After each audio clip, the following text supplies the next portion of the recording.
família, uma família abençoada aqui do nosso irmão Tiago, a irmã Marisa, futura missionária de Deus. E eu cheguei lá, irmão, só eu falo, eu deixava eles falar um pouquinho por educação e eu voltava a falar de novo, mas eles são tão abençoados por Deus que eles mesmo assim eles gostam de mim, amém? Amém. Graças a Deus. Eu quero trazer a memória de vocês, rapidinho, o ano de 2011, esse ano que passou, eu não poderia deixar de falar disso. Eu gostaria que cada um de vocês, porque cada um de nós temos nossas pelejas, nossas batalhas, cada um de nós temos nossos conflitos interior, cada um de nós que estamos presentes aqui, temos os nossos desertos. E o ano de 2011 não foi um ano diferente para ninguém. O ano de 2011 foi um ano de vitória, eu creio nisso. O ano de 2011 foi um ano que Deus zelou pelas nossas vidas, que Deus livrou a nossa vida. Pode se assentar. O ano de 2011 foi um ano surpreendente. Para aqueles que não conheciam Deus, tiveram a oportunidade de conhecer Deus. Mas a realidade é que em 2011 ficaram-se algumas coisas, que algumas promessas que eram para 2011 talvez não se cumpriram em nossas vidas. Que em 2011, talvez entramos em 2012, às vezes frustrado com algumas coisas que não aconteceram, ou até mesmo com coisas que vieram a acontecer que não foram do nosso agrado. No ano de 2011, foi um ano de muita peleja, foi um ano de muita batalha, foi um ano em que tivemos que levantar os nossos braços, a nossa cabeça para honrar os nossos desafios, para honrar as nossas promessas e para honrar todas as nossas dívidas, e isso é uma fatalidade, ninguém muda isso. E o ano de 2012 vai ser um ano totalmente diferente. Apesar de diferente, essas coisas vão vir para 2012. Apesar de um ano diferente, 2012 vai ser um ano de muita peleja. 2012 vai ser um ano de muita batalha. 2012 vai ser um ano em que teremos que redobrar as nossas forças para vivermos e rompermos em fé no Senhor. Você sabe qual é o problema que a igreja tem enfrentado no dia de hoje? Há mais de 4 milhões de promessas na Bíblia, 4 mil promessas na Bíblia, para a vida de cada um de nós. Só que muitas das vezes o povo de Deus tem ficado frustrado porque essas promessas não estão se cumprindo. Você sabe por quê? Porque quando Deus ele faz uma promessa para a minha vida, eu tenho que me levantar da minha cadeira, eu tenho que levantar a minha cabeça, eu tenho que levantar os meus braços e ir até ela para que ela venha se cumprir na minha vida. Quando Deus ele faz uma promessa de uma vida próspera, de uma vida abençoada, de uma vida espiritualmente abençoada, de uma vida próspera, em todos os sentidos, eu que recebi essa promessa, eu tenho que arregaçar as mangas, pastores, e eu tenho que fazer com que isso venha se cumprir na minha vida. Você sabe que quer ver uma coisa? Em Jó, amém. Jó é um homem fiel a Deus, diz palavras do próprio Deus. A palavra do próprio Deus. E Deus vem falando que Jó era um homem reto. Aqui, ó. E Deus ele vem falando que Jó era um homem reto, sincero e temente a Deus.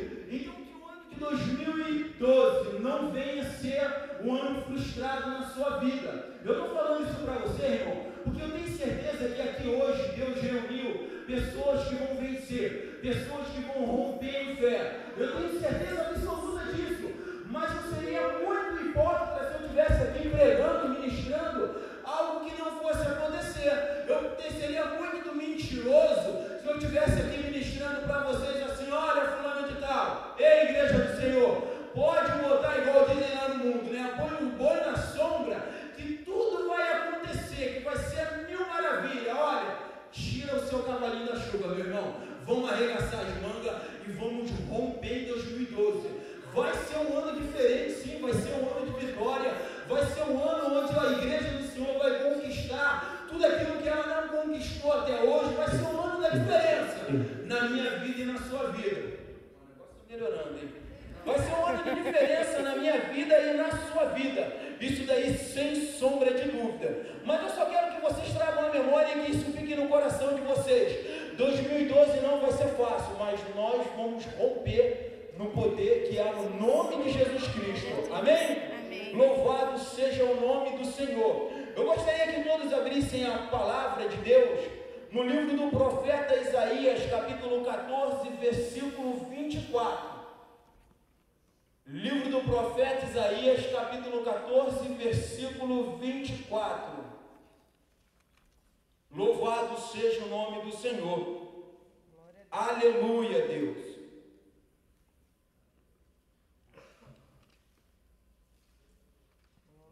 Vou botar meu mistériozinho aqui do lado.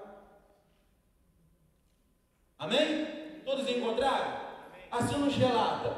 Isso aqui é uma profecia, tá bom? Isaías 14, versículo 24. Tem como o texto profecia contra os assírios. Versículo 24. E o Senhor dos Exércitos jurou, dizendo: como pensei, assim sucederá, e como determinei, assim se efetuará. Quebrantarei a Síria na minha terra e nas minhas montanhas a pisarei, para que o seu jugo se aparte deles e a sua carga se desvie dos seus ombros. Versículo 26. E este é o conselho que foi determinado sobre toda esta terra, e esta é a mão que está estendida sobre todas as nações, porque o Senhor dos Exércitos o determinou. Quem, pois, o invadirá? E a sua mão estendida está. Quem, pois, a fará voltar atrás? Aleluia. Essa é a palavra, essa é a profecia que Deus tem para o povo de Israel, para aquele povo lá de Judá. A história vem nos dizendo, nos relatando, lá no livro de 2 Reis, capítulo 18, no primeiro versículo, e aonde a Bíblia vem falando de um rei que chama muito a minha atenção. Lá a história vem relatando e enfatizando a vida do rei Ezequias. Ezequias, o autor do livro de 2 Reis, o escritor daquele livro, vem dizendo e destacando que ele foi o melhor rei de Judá. Ezequias tinha algo na vida dele que se fez dele fazer com que ele fosse o melhor rei de Judá. E isso, meus irmãos, ele vindo da linhagem de Davi, que era o segundo coração de Deus, né? De um monte de rei, um monte de gente que tinha intimidade com Deus, um monte de gente que, né, já estava lá no ápice do seu ministério, pessoas que tinham já aquela intimidade com Deus, de que quando nós olhamos e falamos assim: meu Deus do céu, eu sou incapaz de chegar a isso daí. Mas Ezequias não. Ezequias, ele tinha algo na sua vida, e é algo que eu vou ministrar na vida de vocês, e que Deus está falando comigo muito forte, toda essa semana, desde o mês inteiro de dezembro, Deus vem ministrando isso na minha vida, e eu vou compartilhar com vocês, amém? Ezequias era um rei que ele fez a diferença no meio do seu povo. Ezequias era um rei que, quando ele começou a sua história, além disso daí, da Bíblia relatar que ele foi o melhor rei de Judá, ele era um homem em que eu fiquei pensando assim: meu Deus, como é que esse homem conseguiu fazer com que quem escreveu esse livro sublinhasse lá e destacasse ele como o melhor rei de Judá? Porque quando eu penso em Davi para mim foi um monstro de adorador, né? Um monstro que eu digo na grandeza de adorador, né? Davi foi um homem que ele era o segundo coração de Deus, a Bíblia nos relata. Era um homem que, quando ele botava o rosto, quando ele dobrava o seu joelho, Deus, ele se quebrantava inteiro e movia a favor daquele homem. Então eu fiquei imaginando, falei: meu Deus do céu, mas como que isso acontece, né? Quais são as características que tinha na vida de Ezequias para fazer com que ele fosse o melhor rei de Judá? Se em outrora quem havia sido rei, Davi foi um dos grandes reis daquele lugar. Aí eu comecei a analisar a história, e logo nos primeiros versículos, 2 Reis, capítulo 18, versículo 5 ou 4, ali de cara a Bíblia vem relatando que Ezequias, quando ele foi ordenado a rei, logo no início ele pegou e ele quebrou os altares que estavam dentro da casa do Senhor, altares que foram deixados pelos reis passados, altares que não era de Deus pagãos, mas eram altares onde eles adoravam o Senhor. Eram altares onde eles reuniam o povo para oferecer sacrifício a Deus. E ali eu vi uma característica daquele homem. Eu poderia, lógico, destacar nele a força dele, né? Não prepotência, mas ele foi um homem de fé, um homem de pulso, um homem de caráter, para mudar tudo aquilo ali. Ele não queria saber o que o povo estava achando, o que o povo ia pensar, o que a igreja do Senhor, como poderia ser, se isso ia influenciar no ministério dele, se isso poderia arruinar a vida dele. Porque você imagina, se você vai liderar alguma coisa que no teu antepassado foram ótimos líderes, você vai querer ser o melhor líder, você vai querer se igualar àquela liderança. E ele não teve preocupação com isso. Você sabe por quê? Porque Ezequias, ele estava simplesmente preocupado em fazer a vontade do Deus que ele servia. Ezequias, ele tinha isso no coração dele. Então ele foi um homem forte, ele foi um homem que ele moveu sobre isso daí. Ele foi lá, quebrou todos aqueles altares. Aí eu falei, pô, Senhor, tudo bem, ele foi um homem forte, ele foi um homem audacioso, né? Ele teve audácia, mas aonde que o Senhor quer me levar, Senhor? E aí Deus vem me falando assim, olha, Ezequias era um homem, sabe o quê? Que se prevenia. Ele estava prevenindo o povo por ter altares naqueles lugares lá. Ele estava prevenindo o povo de não começar a cair idolatria, do povo não começar a adorar altar, do povo não começar a adorar. Tinha uma serpente lá que era de bronze, que era lá da época de Moisés, que estava naquele lugar. Então ele começou a se precaver, ele era um homem prevenido. E você sabe que a igreja do Senhor hoje não tem vivido essa prevenção. Nós, como homens e mulheres de Deus, temos vivido uma vida de, vamos lá que vai dar certo, que vai empurrando com a barriga, conforme dizem aí fora, e vai que vai, ou uma coisa desordenada, uma falta de administração geral que temos vivido. A igreja do Senhor, no ano de hoje, no dia de hoje, tem vivido algo que não tem sido do agrado de Deus. Ezequias, ele falou assim, opa, isso daí pode levar meu povo à ruína. O povo pode começar a idolatrar esses altares. O povo pode começar a desviar o olhar do Senhor. Olha que coisa importante, meu irmão. Aonde eu quero chegar com você, meu irmão? Para onde você tem olhado? Para onde tem sido o teu foco? Qual é o teu altar, meu irmão? Deus, ele não está preocupado com o que você anda, da onde você anda, para onde você vai, se tua casa é grande ou pequena, não. Deus, ele está preocupado em qual é o teu foco, meu irmão. Ao que você tem idolatrado. Sabe que a idolatria entra na nossa vida muitas das vezes e nós nem percebemos que estamos idolatrando alguma coisa. Você quer ver uma coisa? Quantas vezes dia de culto eu deixei de vir para cá? Quantos cultos que eu deixei de vir para casa porque eu estava cansado, porque eu estava vendo novela, porque eu estava não sei o que, porque alguém estava doente, porque um monte de coisa estava acontecendo na minha vida. Você está idolatrando outro Deus, meu irmão. Toma cuidado que isso é abominação aos olhos do Senhor. Ezequias, ele tinha uma preocupação, e a preocupação daquele homem era, opa, o meu povo não pode tirar os olhos do foco, e o foco sempre é Deus. O foco tem que ser Deus. O povo, e nós somos assim, temos a facilidade de adorar qualquer coisa, a facilidade de qualquer coisa nos tirar o foco, nos tirar do centro. Tudo. Você quer ver uma coisa? Briga com a tua mulher em casa e vem para a igreja. Deixa teu filho lá com algum problema e vem para a igreja. Esteja passando alguma situação difícil, financeiramente falando, e dobra teu joelho para orar. Esteja passando alguma situação complicada, materialmente, na saúde, e dobra teu joelho e vai jejuar. Essa é a nossa falha. Aí que estava o erro do povo. Mas Ezequias não.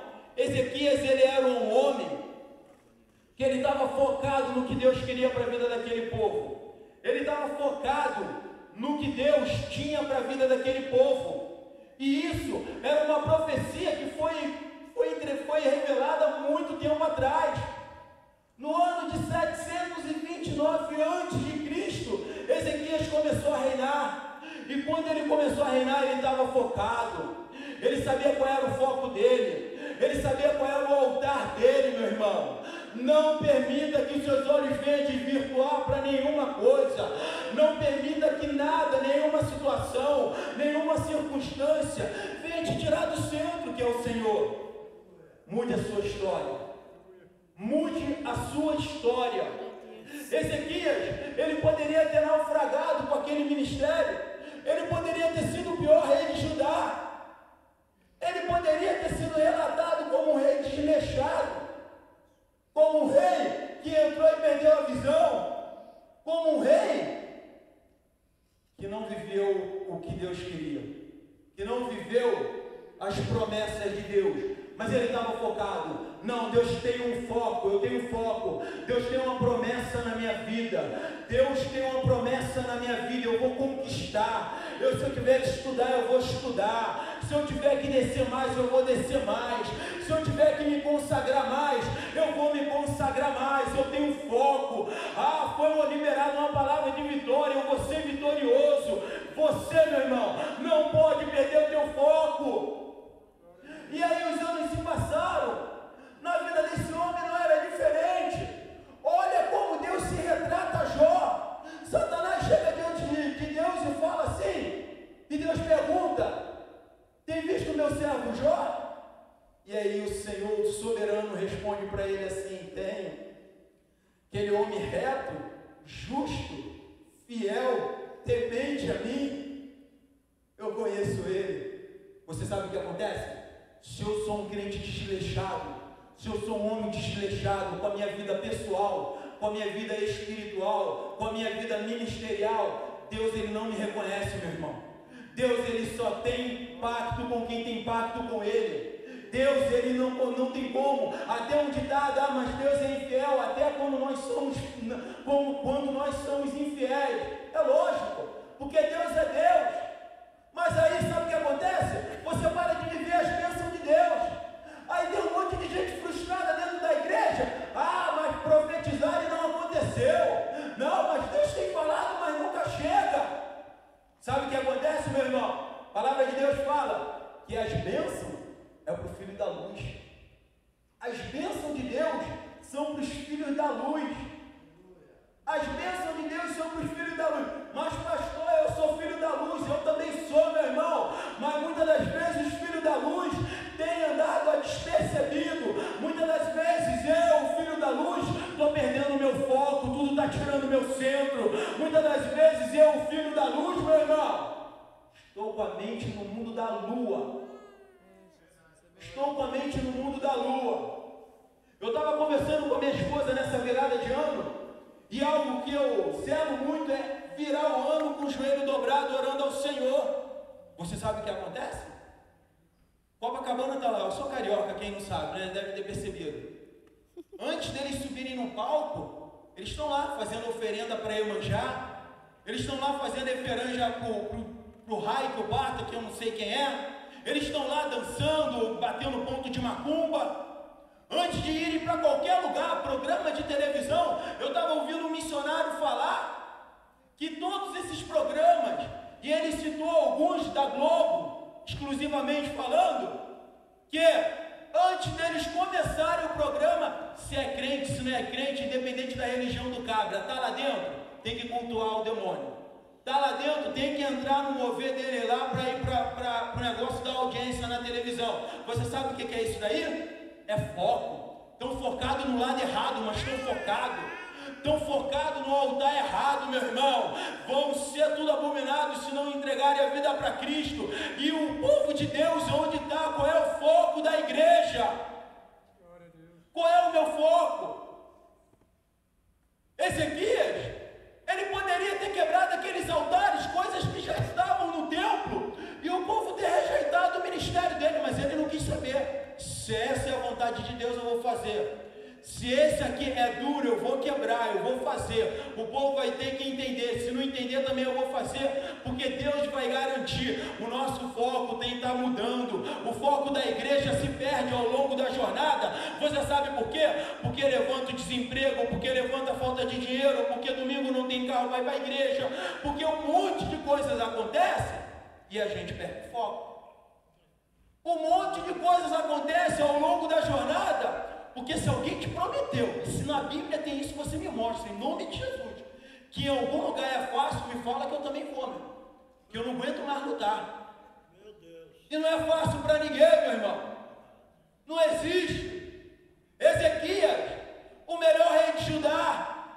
Davi, vamos falar de Davi. Davi andava entre as ovelhas, fedia, humilde, simples, era o menor, era o mais franzino lá dos seus irmãos, mas estava focado.